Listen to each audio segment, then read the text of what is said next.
Michael Madhusudan দত্তকে Swamiji কতটা শ্রদ্ধার চোখে দেখেছেন এবং মাইকেলের লেখা মেঘনাদ বধ কাব্যকেও তিনি কতটা গুরুত্ব দিয়েছেন এ কথা জানেন? স্বামীজির শিষ্য শরৎচন্দ্র চক্রবর্তী সেই ঘটনার সাক্ষী ছিলেন। একবার বেলুর মঠে শরৎচন্দ্র চক্রবর্তী যেতেই তার সঙ্গে মেঘনাদ বধ নিয়ে কথা আরম্ভ করে দিলেন স্বামীজি।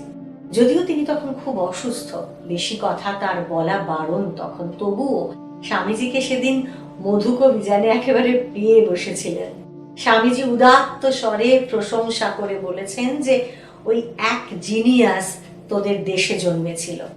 মেঘনাদ বধের মতো দ্বিতীয় কাব্য বাংলা ভাষাতে তো নেই, সমগ্র ইউরোপেও অমন একখানা কাব্য ইদানিং পাওয়া দুর্লভ।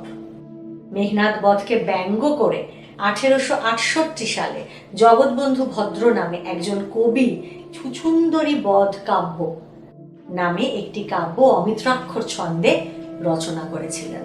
সেই কাব্যের কথা উঠিয়ে এরপর স্বামীজি অত্যন্ত বিরক্ত হয়ে তার শিষ্যকে বললেন যে এই মেঘনাদ বধ যা তোদের বাংলা ভাষার মুকুটমণি, তাকে অপদস্থ করতে কিনা ছুঁচো বধ কাব্য লেখা হলো।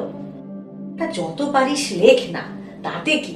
সেই মেঘনাদ বধ কাব্য এখনো হিমাচলের ন্যায় অটল ভাবে দাঁড়িয়ে আছে, কিন্তু তার খুঁত ধরতেই যারা ব্যস্ত ছিলেন সেই ক্রিটিকদের মতো ওই লেখাগুলো কোথায় ভেসে গেছে। মাইকেল নতুন ছন্দে ওজস্বিনী ভাষায় যে কাব্য লিখে গেছেন তা সাধারণ মানুষ বুঝবে কি করে? আর তিনি এই কথা শুধু বলেই ক্ষান্ত হননি, শিষ্যকে দিয়ে মঠের লাইব্রেরি থেকে মেঘনাদ বধ কাব্য আনিয়ে নিজে পাঠ করে তাকে শুনিয়েছিলেন। হ্যাঁ, স্বামীজি তাকে শুনিয়েছিলেন পাঠ করে। তার সেই বীর দর্পে তেজস্বী কণ্ঠে মেঘনাদ বধের পরে রাবণের যুদ্ধযাত্রা অংশের গমগম পাঠ শুনে স্তব্ধ হয়ে বসেছিলেন শিষ্য। এই বীরত্বের সামনে স্বামীজির অসুখ তখন কোন দূরে চলে গেছে পালিয়ে। মেঘনাদ বধের কথা আলাদা করে বলতে গিয়েই এই অবিস্মরণীয় ছবিটা মনে জেগে উঠল। আর এই প্রসঙ্গে আরো বলে রাখি যে মেঘনাদ বধ কাব্যটিকে আমরা নটার গল্প ইউটিউব চ্যানেলে ইতিমধ্যেই গল্পের আকারে নিয়ে এসেছি আপনাদের জন্য। আর ডিসক্রিপশন বক্সে তার লিঙ্ক দেওয়া হলো আপনার জন্য, অবশ্যই শুনে দেখুন। আর হ্যাঁ, আমাদের লিখে জানান কেমন লাগলো। আর এমনই ছোট ছোট ঘটনা তথ্য জানতে আমাদের সঙ্গে থাকুন আর শুনতে থাকুন প্যাস্টেল স্পিরিচুয়াল।